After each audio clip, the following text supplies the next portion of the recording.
తిరుపతి స్థానిక తాతానగర్ యోజన సంఘం ఆధ్వర్యంలో భోగి మంటలు మకర సంక్రాంతి లక్ష్మిని ఆహ్వానిస్తూ నగర ప్రజలకు నూతన ఉత్సాహం కలిగించి అందరూ బాగుండాలని తాతానగర్ యోజన సంఘం నాయకులు గుండాల గోపీనాథ్ రెడ్డి సారథ్యంలో భోగేశ్వరునికి నిర్వహించే భోగి మంటలు ఆనందంగా వేశారు.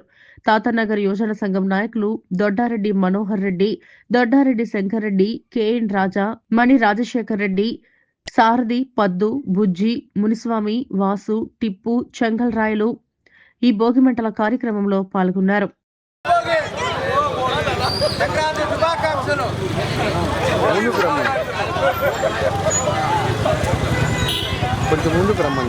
అందరికీ భోగి సంక్రాంతి శుభాకాంక్షలు తెలియజేసుకుంటూ ప్రతి ఏడు లాగానే ఈ ఏడు కూడా భోగి సంబరాలు తాతానగర్ దొడ్డారెడ్డి శంకర్ రెడ్డి ఆధ్వర్యంలో మేము ప్రతి ఏడు ఇక్కడ భోగి సంబరాలు జరుపుకుంటున్నాము. దానిలో భాగంగానే ఈరోజు భోగి వేసి అందరికీ శుభాకాంక్షలు తెలియజేశాము.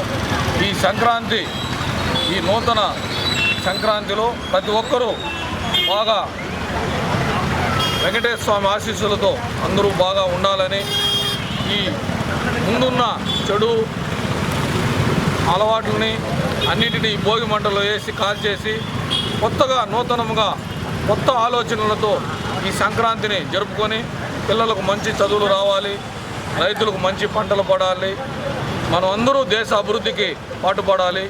ఈ నూతన సంక్రాంతి భోగి శుభాకాంక్షలు అందరూ తెలియజేసుకుంటూ అందరూ సుఖ సంతోషాలతో జీవించాలని, అందరూ ఆరోగ్యంగా ఉండాలని ఈ సంక్రాంతి శుభాకాంక్షలు అందరికీ తెలియజేస్తున్నాం.